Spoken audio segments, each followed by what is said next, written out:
Hey y'all, welcome back to my channel, The Southern Lounge Room. It's the girl Lady J, where I bring you the latest female rap tea and from time to time urban news. But before I get into this video, go ahead and hit that thumbs up, comment down below, share, and subscribe to my channel. So getting right into it, Megan Thee Stallion did a recent interview where she acknowledged the queens that have paved the way for her generation of female rappers.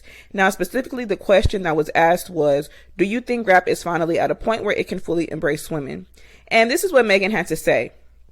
Women are killing the rap game, so there's no debate about our staying power. There's still work to be done in terms of equality in hip-hop, but it's come a long way, and we have to thank the queens that have paved the way for my generation. There is no Megan Thee Stallion without Salt and Peppa, Queen Latifah, Trina, Gangsta Boo, Missy Elliott, Lil Kim, Eve, and so many others.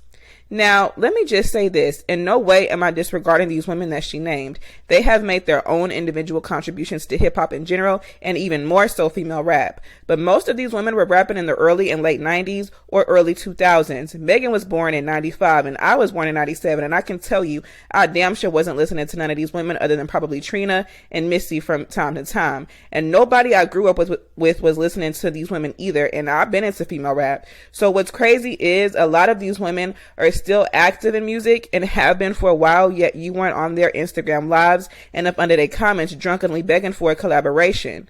So why haven't you collaborated with these women who you believed have paved the way for you so much so you wouldn't be Megan Thee Stallion without them? You know good and well who you was listening to in middle and high school. It's the same one that we was all listening to, that most teenage girls was listening to, and that's Nicki Minaj. Even Cardi B was listening to Nicki in middle and high school, and she admitted that. So I can see Nicki Minaj mentioning, Kim, Foxy, Eve, and Queen Latifah and Missy as her inspirations because she actually grew up in the 90s and grew up listening to those women, which is why she has mentioned those women before in her interviews as inspirations, and even as far as back as when she did her On the Come Up DVD.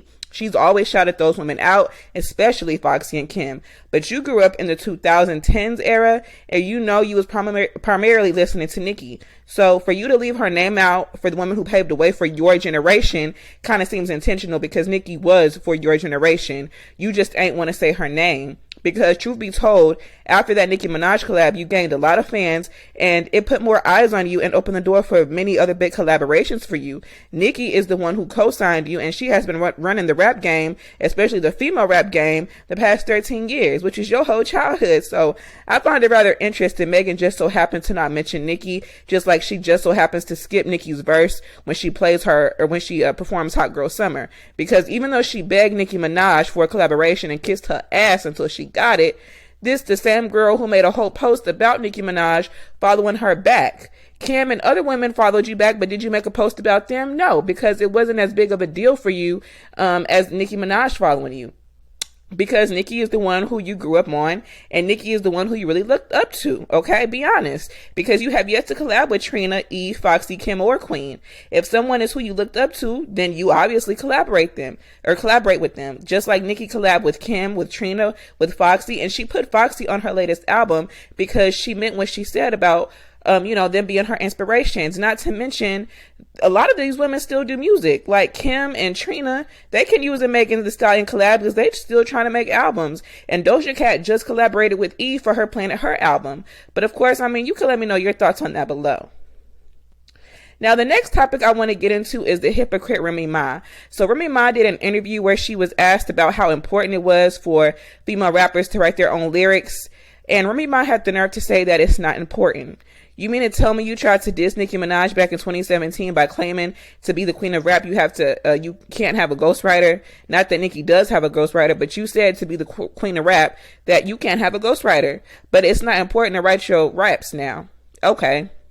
So you mean to tell me you made a whole big deal about pushing your pen and making this new female rap battle cipher, whatever you got going on right now, but it's not important for these women to write their own music? Now, since she said it wasn't important, the host followed up with a legit question right after this, which was asking, so has someone ever written for you? And Remy Ma said no. So it's not important for female rappers to write their own music, yet no one has written for you, Remy? Make that make sense, Miss Ma'am. So he went on to ask the next question, which was, would you ever let someone write for you? And Remy Ma still said no. And then he asked right after, but you say it's not important. And she still said no, it's not important for female rappers to write. So you won't let no one write for you, and no one has ever written for you, but yet you feel it's not important for these rap chicks to write their bars? Does any of this even sound logical? Yet women in hip hop want to be respected and equal to men in hip hop, but want to get men or other people to write their lyrics. You're not a rapper. You're a reciter at this point, or an entertainer, much like Cardi B or Carisha or Sweetie. Like, the whole point of being a rapper is because you write your raps. Anybody can read from a piece of paper. That's not a rapper. A singer's talent is in their ability to sing. A rapper's talent is in their ability to write a rap. And Remy Ma is a hypocrite, because not too long ago you was talking about the importance of writing lyrics and bars, and now it's not important. If you want to feature from one of these talentless rap girls, then you can just say that. But this is exactly why a lot of women in hip hop, especially when they're new to the game, don't get taken seriously, and it's hard for them to break through. That's why artists like Nicki Minaj put emphasis on writing her raps, because she knows how the men feel about women in hip hop, and Nicki wanted to be taken seriously, so she knew she had to push her pen. It is not important, for anyone to call themselves a rapper if they not writing. But of course, let me know your thoughts below. Now, the last topic I want to talk about is Omeretta and Latto collaborating for Omeretta's Sorry Not Sorry remix. So if you didn't know, the Sorry Not Sorry song by Omeretta was her basically calling out all the places that were technically not Atlanta, but yet people were claiming to be from Atlanta. So it got people talking, and even became a trend on TikTok, because people from other cities started calling out other cities that were not really their city by using Omeretta's TikTok song as a sound.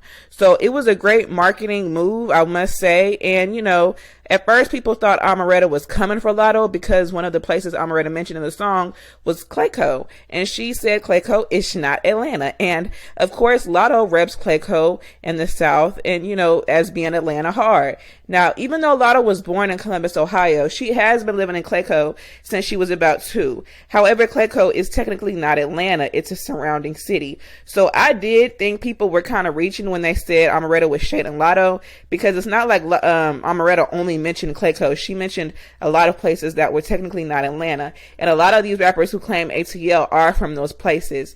Needless to say, Omeretta did a freestyle shouting out a bunch of mainstream female rappers a couple of days later, including Latto.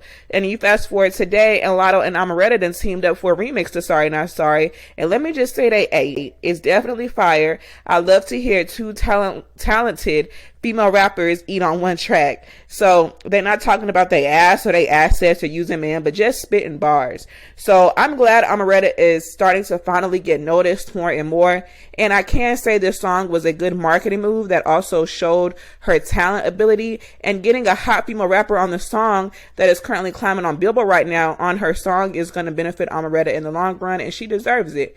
So what I will say is, how we get the Sorry Not Sorry remix so fast when it just dropped not even a week ago, but Latto teasing this Big Energy remix for months now. Like, girl, Big Energy is like number 24 on the charts, and you still ain't put out no remix.